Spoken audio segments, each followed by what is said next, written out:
Welcome to Analects of Wisdom. Picture yourself at the end of a long day, scrolling through your phone or your laptop, not entirely sure where the hours went.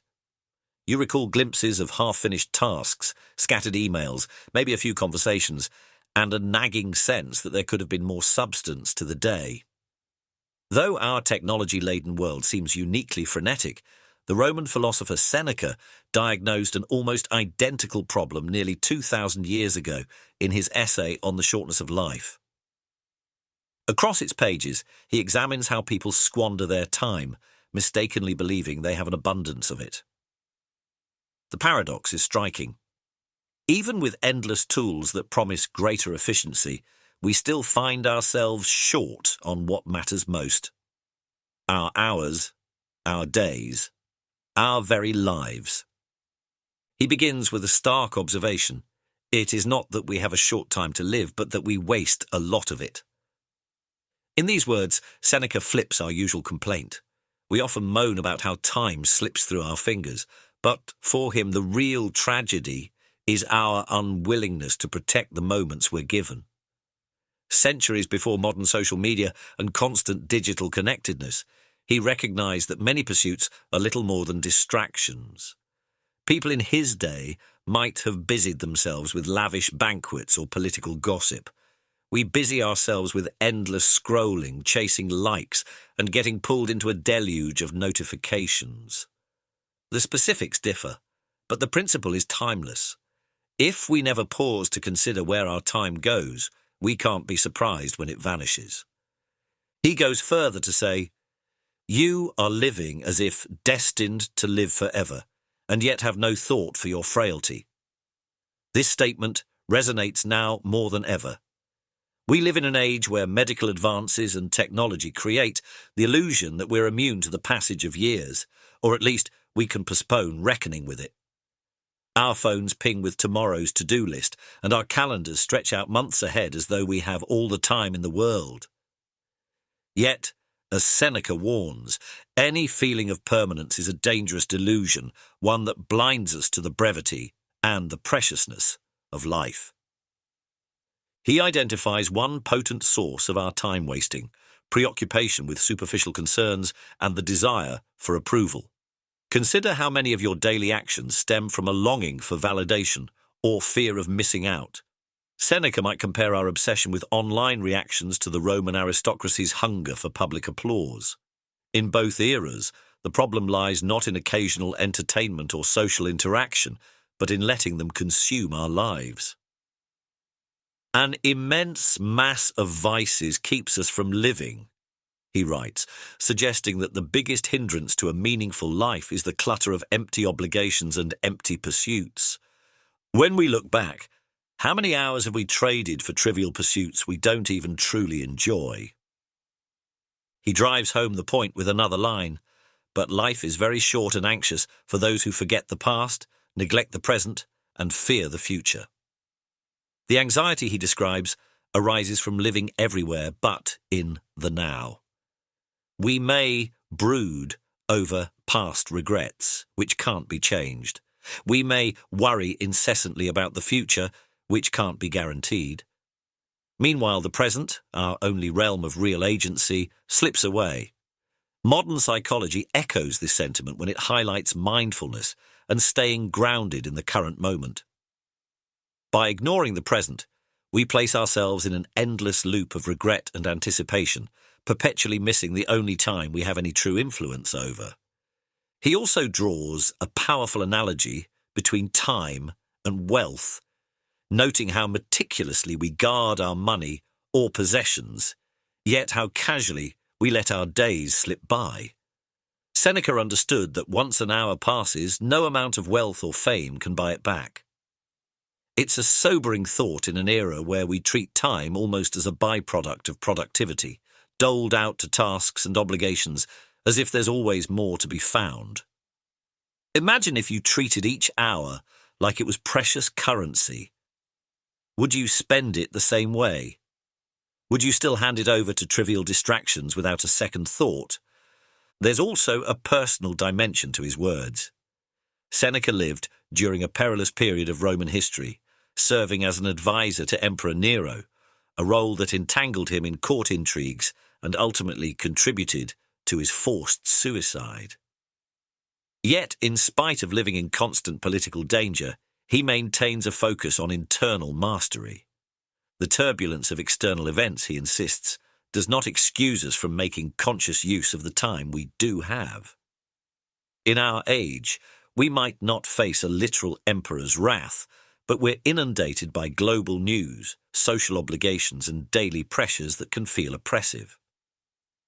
Seneca's reminder is that, while these external factors matter, our true power lies in how we govern ourselves, particularly in how we allocate the minutes and hours that form our only real life resource. He famously insists that life is long if you know how to use it. This is no empty motivational quote. It's an invitation to radically reassess our approach to everyday existence. When we pack our schedule with trivialities, we shrink life because it's spent on the inconsequential.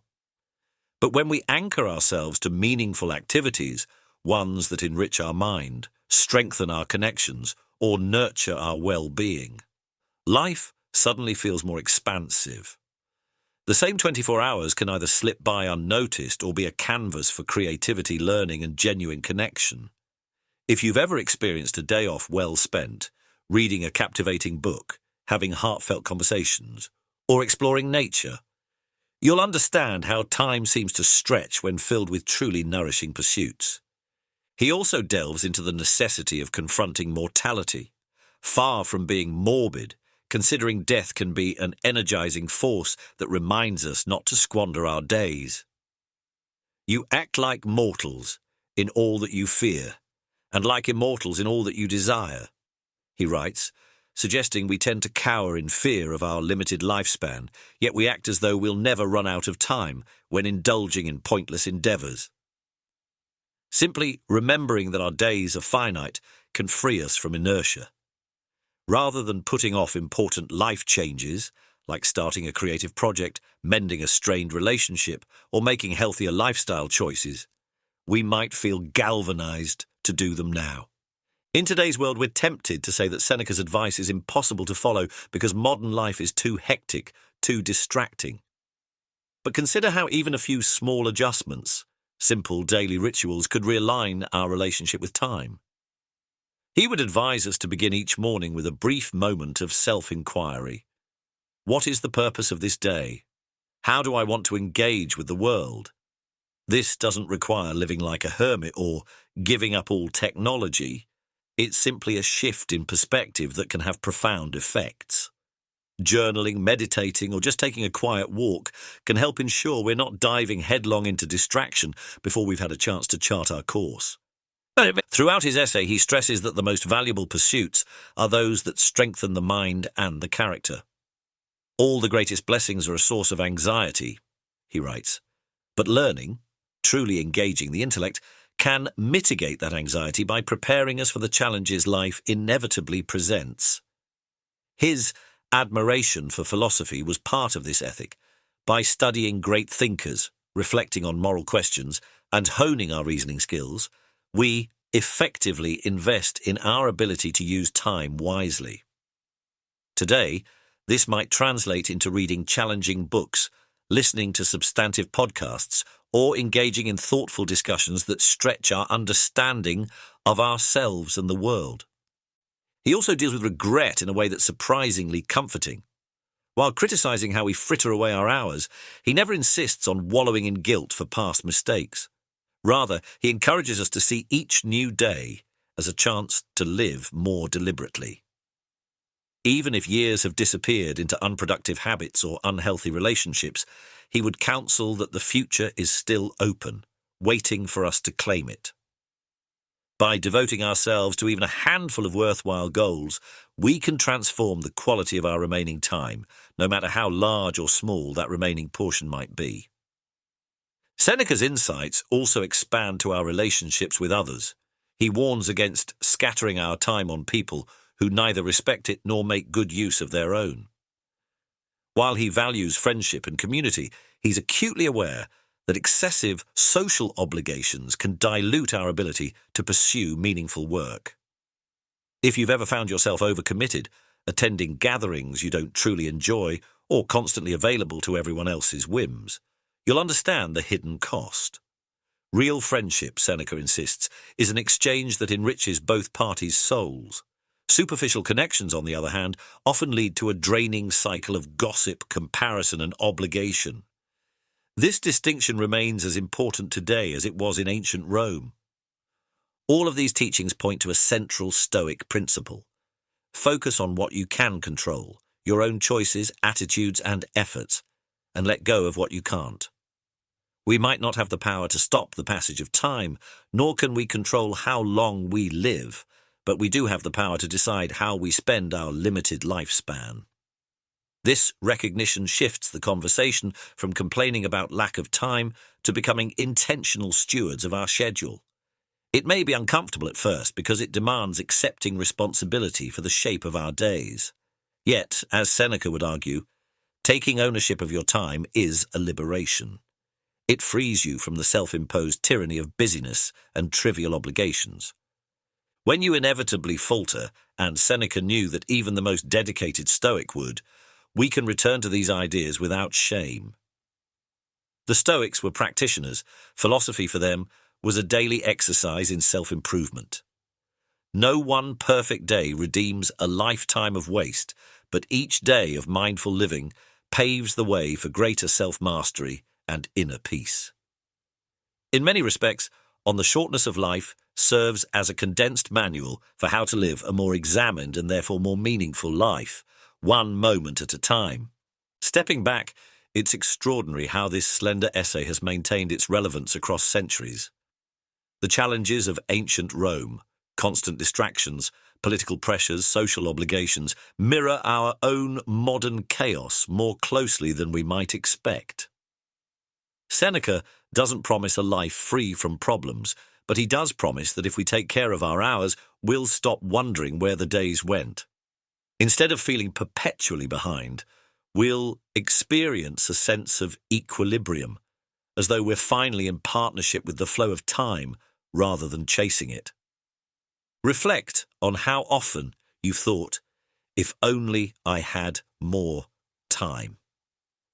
Then consider whether a change of approach might serve you better, being more discerning, more selective, and more present in how you use what time you do have. After all, as Seneca reminds us, life is long if you know how to use it. When you replace mindless busyness with conscious choice, you'll discover hidden pockets of richness in each day. It's a philosophical stance that asks for courage, the courage to say no to distractions, to stand apart from certain social norms, and to face your own mortality with honesty. But that courage can be transformative. In the end, reading Seneca is not about ancient history. It's about the here and now.